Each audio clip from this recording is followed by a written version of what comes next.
Bom dia. Então, hoje, terminando a nossa série de reflexões sobre como conhecer a Deus, nós vamos para a última etapa. Nós começamos então dizendo qual seria o tamanho de Deus. E nós vimos que Deus não pode ser avaliado de maneira dimensional. O problema é que nós só temos uma compreensão dimensional da realidade em redor. A gente não consegue imaginar até conseguimos, mas não presenciar, verificar qualquer coisa que foge às três dimensões: altura, largura e profundidade. Pode perceber, você pode imaginar a saudade, mas qualquer linguagem que você usar para falar da saudade vai ser uma linguagem poética, vai ser uma linguagem analógica, porque você não consegue medir a saudade, ver a saudade. O tempo é a mesma coisa, você consegue colocar maneiras artificiais de marcar o tempo. A gente tem relógio, nós falamos de dias do ano, meses do ano, dias do ano, mas na verdade o tempo, alguns dizem até que do ponto de vista da física é uma ilusão quase. Lembra que Einstein falou que se você entrar no foguete à velocidade da luz, o tempo dentro do foguete vai ser diferente do tempo de fora. A física mesmo coloca que o tempo, como dimensão, é uma coisa difícil de você captar, pegar. Eu até falei do ponto de vista filosófico também, a mesma coisa pode ser dita, porque nós conseguimos falar um pouquinho do passado, projetar no futuro, mas o presente ninguém pega, porque a cada nanosegundo o presente deixa de ser presente. Então, o tempo, que seria a quarta dimensão, é difícil.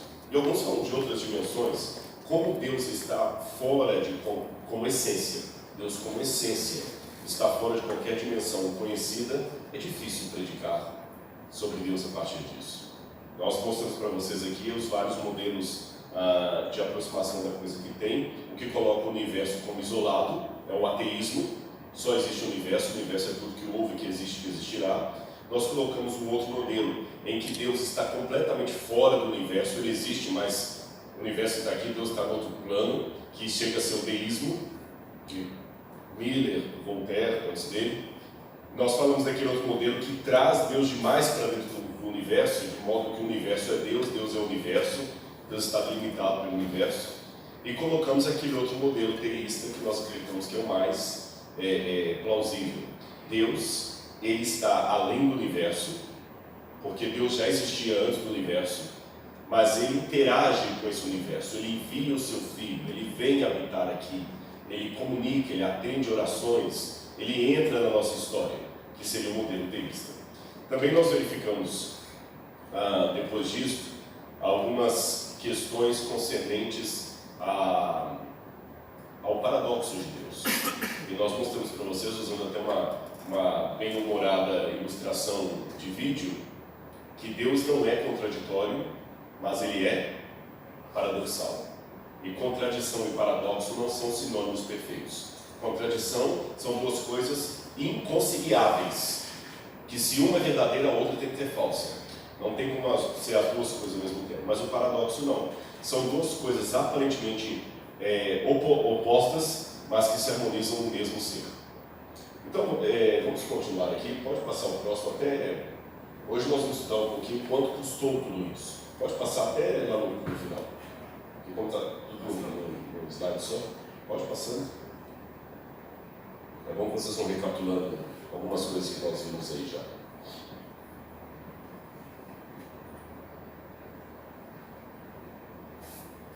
Falamos também que a Bíblia, ao mesmo tempo que mostra que não existe um espaço que caiba Deus, mostra Deus habitando com os seus filhos. Ele é espírito, mas ele é carne. Próximo.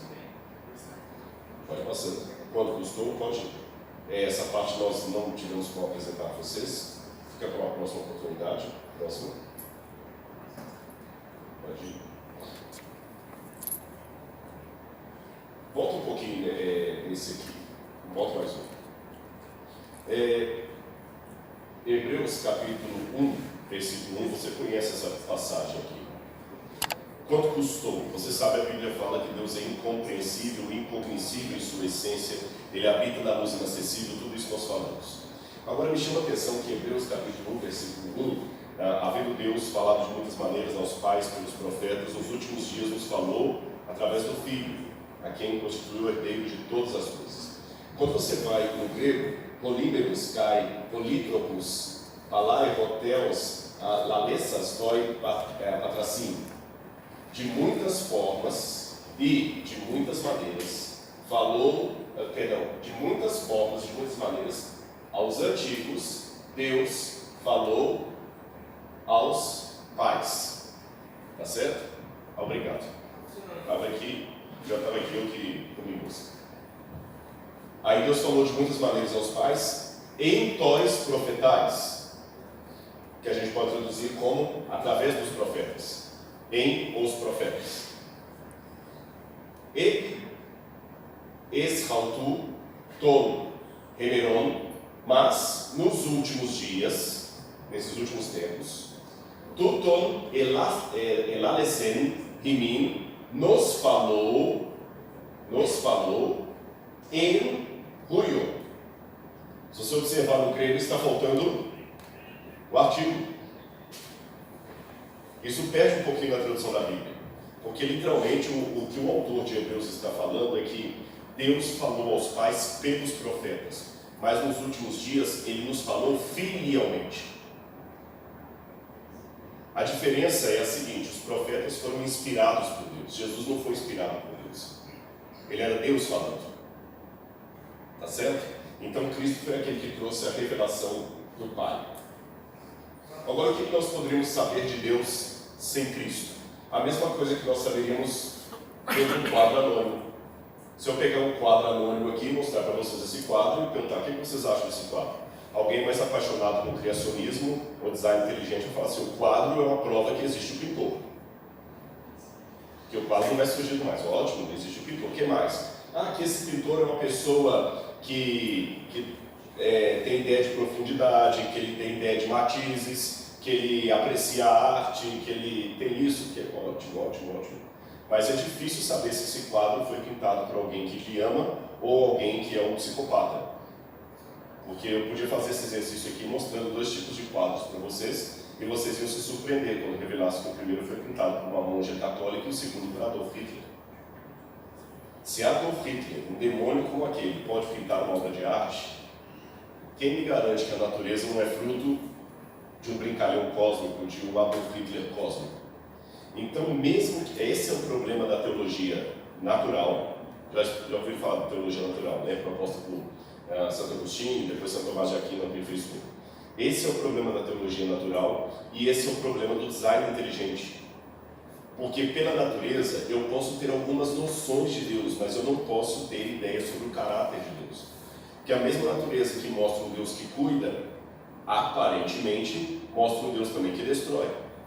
Mostra um Deus que não tem cuidado, porque você tem várias crianças nascendo perfeitinhas e você fala assim: olha aqui como é que a natureza mostra como Deus é cuidadoso, que a célula foi direitinho, e essa aqui que nasceu com a maligna parece ser com defeito de fabricação. Então, por isso que nós precisamos mais do que uma teologia natural para falar de Deus. Nós precisamos de algo que nos revele o caráter de Deus, que nos diga: Deus ama você, que nos conte a história de Deus. Isso a teologia natural não pode nos dar. Não significa jogar fora a água suja, a bacia e a criança junto. Joga fora só a água suja, guarda a bacia e a criança.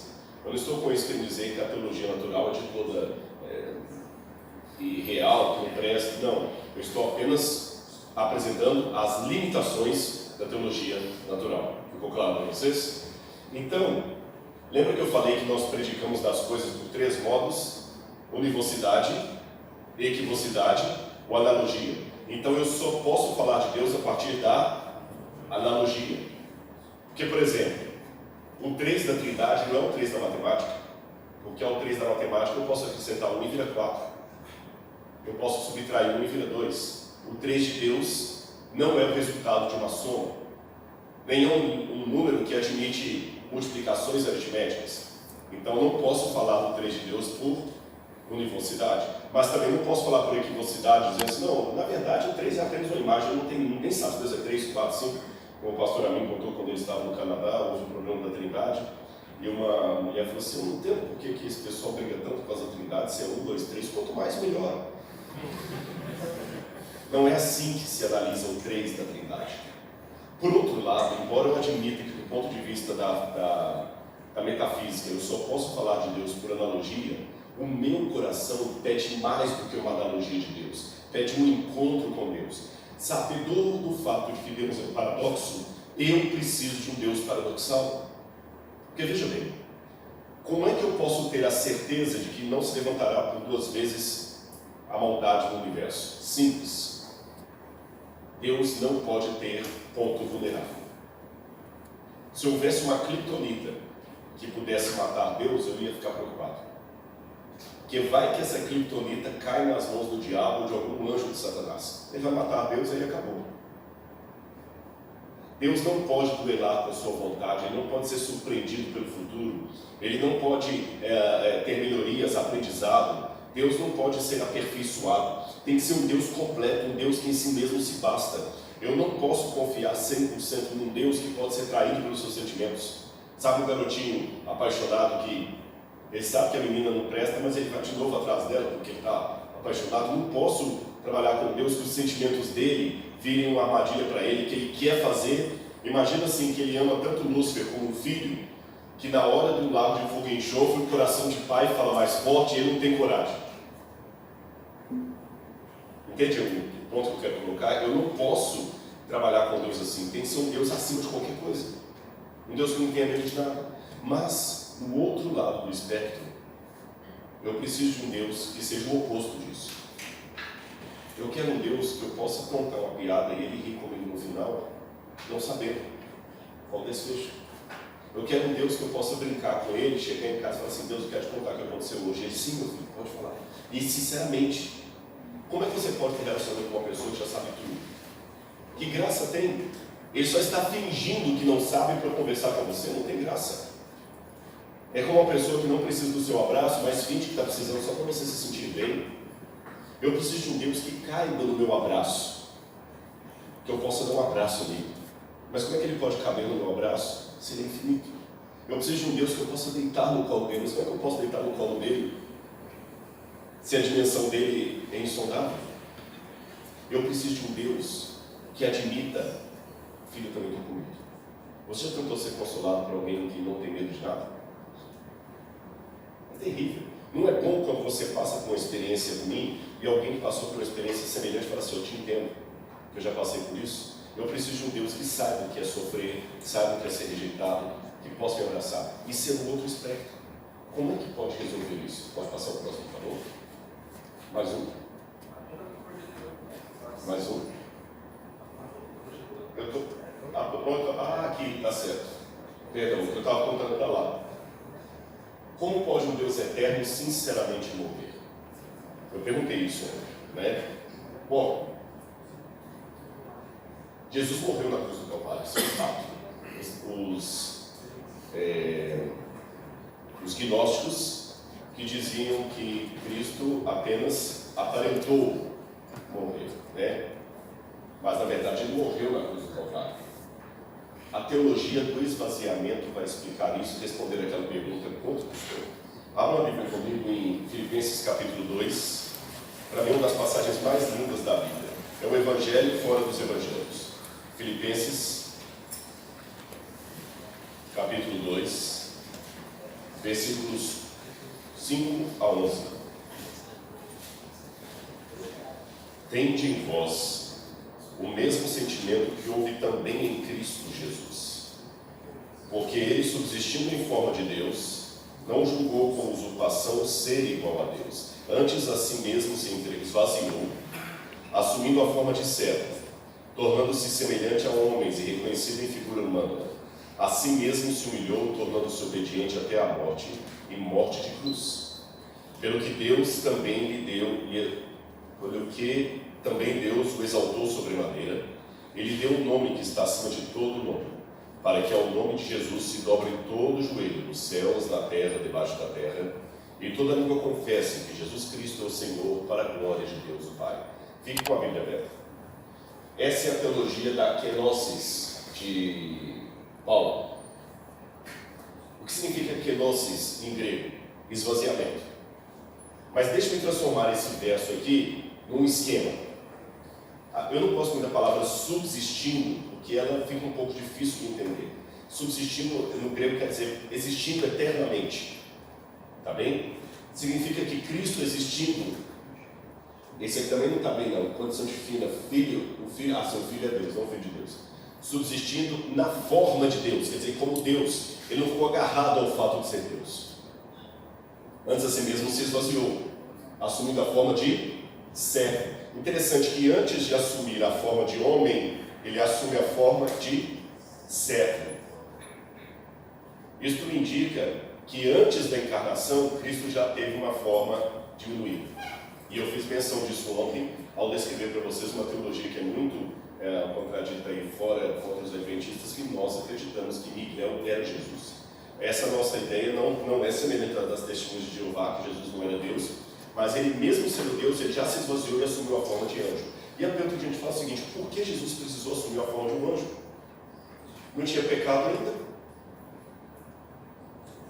Ele já revelou o caráter do Pai de uma maneira que os anjos pudessem entender. E depois que ele assumiu a forma de anjo, ele assumiu semelhança de homem. Lembra que Abraão recebeu Jesus em casa e ele não comeu? Como é que foi aquilo ali? Uma encarnação antes da encarnação? Mas a Bíblia fala que ele esteve com Abraão e comeu, e ele esteve com Jacó e pôde ser resistido por Jacó, então era físico. Não sei como era isso. A revelação não me permite qualquer coisa ser especulativa. Mas vocês estão notando que tem os degraus de uma escada? Ele subsiste eternamente na forma de Deus, desce um degrau, assume a forma de servo. Aliás, mesmo quando fala da Romá, a sabedoria, ele age na criação como um servo de Deus. O Senhor ordena e a sabedoria executa. Ela é o artífice. Parece que de alguma maneira a divindade é tão grandiosa que mesmo na glória os seres precisam de uma revelação. A revelação não se deu apenas em virtude do pecado, a revelação se deu em virtude da necessidade ontológica da criatura. Ela nunca pode compreender a Deus a menos que Deus se esvazie. Foi necessário que Cristo assumisse a forma de um servo para que o universo soubesse quem era Deus, antes do pecado. E essa revelação de Cristo, que era apenas em função de tornar Deus claro, compreensível, por isso o santuário, para que Deus pudesse habitar, para que tivesse um referencial. Agora, depois que ele assume isso, vem o pecado, e ele assume a forma de homem, e é humilhado até a morte, morte de cruz. Então a revelação tem dois motivos: primeiro, tornar Deus compreensível às suas criaturas, e segundo, salvar a humanidade do pecado. Mas depois que Jesus morre na cruz, ele sobe de novo para o céu. E é interessante que a Bíblia fala que Deus lhe deu um nome que está acima de todo nome. Espera aí, o antitrinitariano, ou alguém que não aceita a divindade de Cristo, pode questionar isso aqui. Se Jesus já era Deus antes da criação, por que o Pai Deus tem um nome que está acima de todo nome? Concordo? Ponto passivo? Se Cristo já tinha esse nome antes da cruz, por que o Pai teve que dar depois? Pelo que eu saiba, na teologia adventista, Jesus não perdeu nem a sua divindade, nem nenhum dos seus poderes divinos. Então ele não perdeu nada para ter que ter de volta. A Bíblia também não fala que Deus lhe devolveu o nome que está acima de todo nome. O Pai lhe deu, coisa que ele não tinha antes. Então alguém que não aceita a Trindade pode perguntar: escuta, se Jesus já era Deus, por que o Pai teve que elevá-lo à posição de Deus perante o universo?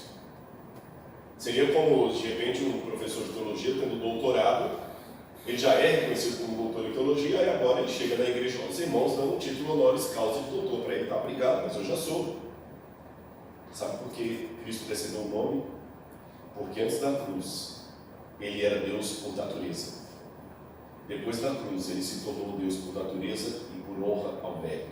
Ele não apenas é Deus, ele é e merece ser Deus. Porque ele provou que ele continua tendo o caráter de Deus, mesmo abdicando dos poderes de Deus. Abdicar não é sinônimo de perder. Abdicar é sinônimo de deixar de usar. Perceberam? Então, se houvesse eleição para Deus do universo, o único candidato compatível pelo cargo era Jesus. Porque ele não é Deus apenas por natureza. O filho do rei é rico porque nasceu filho do rei, mas se ele não tivesse nascido filho do rei, ele mereceria aquela coroa? Essa é a pergunta. E Cristo, na sua encarnação, provou para o universo que ele merece aquela coroa. Ele não apenas é Deus, ele é e merece ser Deus. Porque Lúcifer, sendo criatura, quis ser como Deus, e Cristo, sendo Deus, aceitou ser como criatura. Por isso que ele recebe o título honoris causa de Deus. Agora, quando ele volta para o céu, o que vem no preço? Ele vai ficar com um corpo eterno para sempre. Eu não vou ler os textos, mas depois vocês podem pegar uma cópia. Lá vocês têm um Dasca Providencial, eu deixei no computador ali. Vocês podem pegar para vocês lerem os textos depois, tá bem? Cristo não perdeu sua divindade e seus poderes. Contudo, olha o que diz Hebreus 2, verso 9. Aquele que foi feito pouco menor que os anjos, provasse a morte por todo homem, quer dizer, morte eterna. Como pode um Deus eterno sinceramente morrer? Ora, se eu tivesse uma Lamborghini, eu sempre gosto dessa ilustração, eu sou dono da Lamborghini, ela é minha. Mas suponhamos que um dia você me veja andando aqui no colégio, no sol quente, subindo a alameda aqui com um colega de vocês do lado. Rodrigo, onde está o seu carro? Está na garagem. Mas por que você não está andando com o seu carro aqui no colégio? É porque ele não pode entrar no meu carro, por qualquer razão que seja, e ele precisa conversar comigo. O único jeito que eu tenho de conversar com ele é vindo a pé. Aí você fala, você tem que andar de carro. Espera um pouco. Se eu sou obrigado a andar de carro porque eu tenho carro, quem é dono de quem? Meu carro que é meu dono. E não eu que sou dono do carro. Se eu sou dono do carro, sou dono bastante para usá-lo ou andar a pé. Quando eu deixo o carro trancado na garagem, eu perdi minha Lamborghini, eu deixei de ser o proprietário do carro, mas ao mesmo tempo eu estou andando a pé, eu estou fingindo que estou andando a pé. O que vocês acham? Eu estou andando a pé. Então o que Cristo faz? Ele pega os poderes dele, a onisciência dele, tranca na garagem e literalmente vem andar a pé conosco. Então quando ele pergunta, quando ele insta com todo mundo, como se não soubesse quem vai se salvar, quem vai se perder, ele não está fugindo. Naquele momento, ele coloca a onisciência dele na garagem. Por que ele faz isso? Para que o relacionamento não possa ser fingido mais real. Para que ele possa fazer uma pergunta honesta. Então o preço que Jesus pagou pela sua salvação não é só a morte na cruz, aquilo é apenas a ponta do iceberg. Ele deixa de usar a onisciência dele para te fazer uma pergunta sincera e para instar, através do Espírito Santo, com o seu coração, sem saber qual decisão você vai tomar. Ele não perdeu os poderes dele, repito, mas ele literalmente deixa de usar para que a relação seja real e não apenas figurada. E vou mais além. Olha o que diz Hebreus 10, 5 a 7. Antes corpo me informaste. Colossenses 2, verso 9 diz que em Cristo habita corporalmente toda a plenitude da divindade. E nós vamos ter no céu um corpo igual ao corpo da glória de Cristo. Resumindo, com outras passagens que eu podia mostrar para vocês, o que a Bíblia está dizendo é que, tem muitas passagens que eu vou mostrar para vocês, que Cristo vai ficar para sempre retido ao corpo humano. Para todo sempre. Olha o que diz Ellen White. Ao tomar a nossa natureza, o Salvador ligou-se à humanidade por um laço que jamais se partirá. Ele nos estará ligado por toda a eternidade. Para nos assegurar seu imutável conselho de paz, Deus deu seu Filho unigênito, a fim de se tornar-se membro da família humana, retendo para sempre sua natureza humana. Esse é o penhor de que Deus cumprirá a sua palavra. Deus adotou a natureza humana na pessoa de seu Filho, levando a mesma até o mais alto do céu. Imagine que para você ser salvo, eu precise me tornar cego. Mas imagine que a minha visão é divina e eu não tenho como ficar cego. Então, voluntariamente, por amor a você e a sua salvação, eu faço isso aqui. Eu pergunto a vocês, eu perdi minha capacidade de enxergar? Mas eu estou enxergando? Isso aqui é pior do que ficar cego. Porque se você for cego, eu não tenho o que fazer. Mas nesse caso aqui, basta abrir meu olho e eu vou ver de novo. Mas por amor a você, eu o manterei fechado para sempre. O preço da revelação não é apenas um tema de teologia sistemática. Deus é incognoscível, mas ele se revela. Quanto custou essa revelação? Ele assumiu a forma de servo. Por isso que Lúcifer não entendeu a posição de Cristo. O Pai teve que mostrar. E depois de assumir a posição de servo, ele assumiu a posição de homem. E toda vez que você reclamar daquela cicatriz que você tem, daquela dor, fique tranquilo, isso será passageiro. Na ressurreição isso desaparecerá do seu corpo glorificado. Mas as marcas da crucifixão ficaram nele para sempre. E não é apenas um memorial da redenção. Professor, por que o senhor tem essas marcas? Tem esse texto polêmico, se é um texto messiânico, ou se o profeta e os falsos profetas, não vou entrar na exegese dele aqui, mas não é apenas um memorial da redenção. Lembrei agora, porque Jesus foi crucificado. Não. Aquele é o preço que ele teve que pagar. Lembre, o pecado demandava uma morte eterna. E como pode um Deus morrer eternamente? Se ele retiver para todo sempre um corpo humano. É glorificado, pastor, eu sei que é glorificado, mas ainda assim é humano. Para a rainha da Inglaterra, morar na casa mais bonita do Lagoa Bonita, é cair de posição. Pense nisso. Esse é o preço. Quem pagou o maior preço pelo pecado do universo? Ele. E pagará por todo sempre, porque a cicatriz dele jamais sairá. Que Deus abençoe você.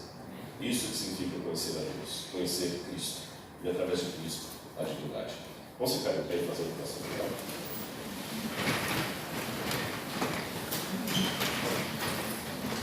Antes da nossa oração, queremos agradecer em nome de Deus a disposição do pastor.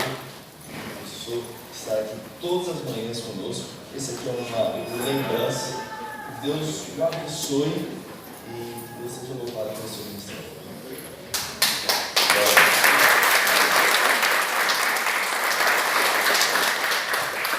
Vamos orar então? Querido Deus, eu te agradeço por essas mensagens da Bíblia que confortam o nosso coração. Eu te agradeço pela vida de cada aluno, de cada aluna aqui desse seminário. E peço-te, Senhor, em nome de Jesus, que o Senhor abençoe cada um com a porção dobrada do teu Santo Espírito. Amém. Que possamos conhecer a beleza da tua santidade através da pessoa de Jesus, a expressão máxima do caráter do Pai. Tenha piedade de nós, perdoa os nossos pecados e dá-nos um sábado feliz na tua presença, por amor do teu nome. Amém. Muito obrigado, boa aula, que Deus abençoe.